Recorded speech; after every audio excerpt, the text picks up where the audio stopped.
2020년 7월 20일 경기도 용인의 어떤 환상의 나라는 이날 일어난 어떤 특별한 이벤트 때문에 축제 현장이 되었었습니다. 그 이유는 국내에 둘밖에 없는 판다 부부 러바오와 아이바오가 드디어 새끼를 낳았기 때문으로 이 아이의 이름은 행복을 주는 보물이란 의미의 푸바오라고 지어졌고, 푸바오는 국내 최초로 자연분만을 통해 태어난 커여운 아기 판다입니다. 행복과 보물, 이 두 가지의 긍정적인 단어를 이름에 넣은 것만 봐도 푸바오의 탄생으로 동물원 측에서 느끼는 기쁨이 얼마나 큰지 조금이나마 엿볼 수 있는데, 그럴만한 이유가 있는 게 판다라는 동물은 번식이 매우 까다롭기 때문입니다. 기본적으로 독립적인 성향이 매우 강한 자이언트 판다는 암수가 서로 붙어있는 상황이 그리 많지도 않을 뿐더러 임신이 가능한 암컷의 가임기간 또한 1년에 2-3일 정도로 매우 짧은 편에 속합니다. 동물원 측에선 이미 수년 전부터 판다의 번식을 위해 노력했지만 위와 같은 이유로 번번이 실패를 겪었었고, 오랜 좌절과 기다림 끝에 태어난 푸바오는 행복과 보물이라는 말로도 표현할 수 없는 말 그대로 기적이었습니다.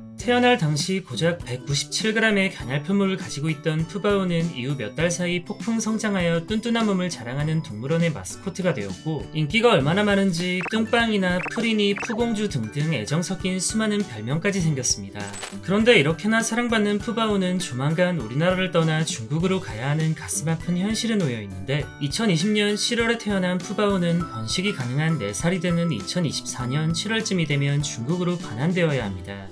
어째서 푸바오는 부모와 아껴주는 사람이 있는 나고 자란 우리나라 땅을 떠나야 하는 걸까요? 이는 1973년 3월 3일 체결된 워싱턴 조약 때문입니다. 보통 사이테스라는 약자로 부르는 워싱턴 조약은 멸종위기에 처한 동식물의 국가 간 교역에 관한 국제적 협약이라는 의미를 가지고 있는데, 이름이 워낙 길다 보니 사이테스라는 약자나 조약이 체결된 장소인 워싱턴을 그대로 따와 워싱턴 조약이라 부릅니다. 세계 자연보전 연맹에 의해 체결된 이 워싱턴 조약의 설립 목적은 동식물들에 관한 무분별한 불법거래나 국제거래를 나라들이 단합하여 엄격히 관리하여 보호하기 위한 의도를 가지고 있으며, 간단히 비유하자면 국내에서 천연기념물로 보호받고 있는 동식물들의 국제판이라고 할 수 있습니다.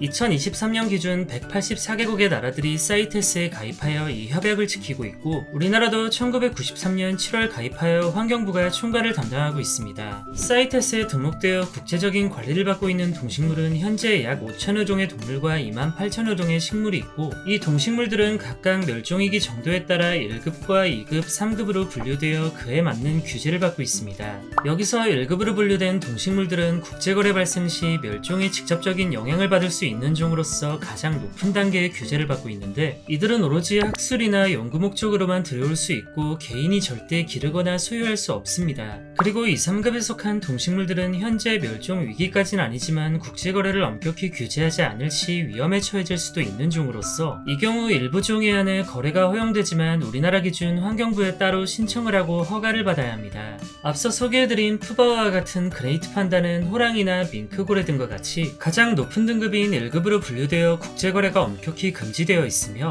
판다의 경우 오로지 중국에서만 극소수의 개체가 서식한다는 특수한 환경 때문에 1급 중에서도 더욱 특별 관리되는 편입니다.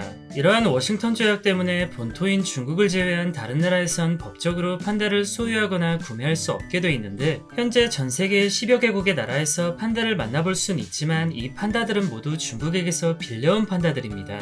이 판다들도 푸바오처럼 때가 되면 모두 중국으로 돌아가야 하고, 푸바오의 부모인 러바오와 아이바오 또한 푸바오보다 시기가 조금 늦을 뿐 정해진 기한이 다가오면 고향인 중국으로 다시 돌아가야 하는 상황입니다.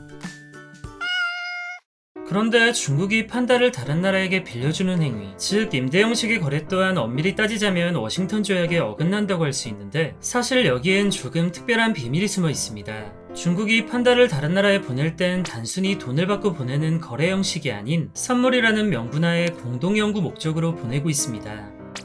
판다가 지금처럼 심각한 멸종위기를 겪지 않았던 시절, 중국은 외교를 맺은 상대 국가의 성의 표시로 대가 없이 판다를 선물로 보내곤 했지만, 80년대 이후 본격적인 판다의 멸종위기 우려가 제기되자 번식 연구기금 명목으로 한 마리당 약 100만 달러의 임대료를 받고 보내고 있습니다. 2016년 우리나라에 온 러바오와 아이바오 또한 2014년 한중 정상회담 때 판다 공동연구에 대한 합의를 하고 데려온 것이며, 이에 앞서 1994년 우리나라 최초로 들여온 밍밍과 릴이라는 판다 또한 같은 이유로 들어왔었습니다. 이 친구들은 원래 10년 동안 우리나라에서 지내기로 합의봤었지만 1997년 터진 외환위기로 인해 어마어마한 판다 임대료를 감당할 수 없게 되자 98년 조기 반환된 아쉬운 친구들입니다.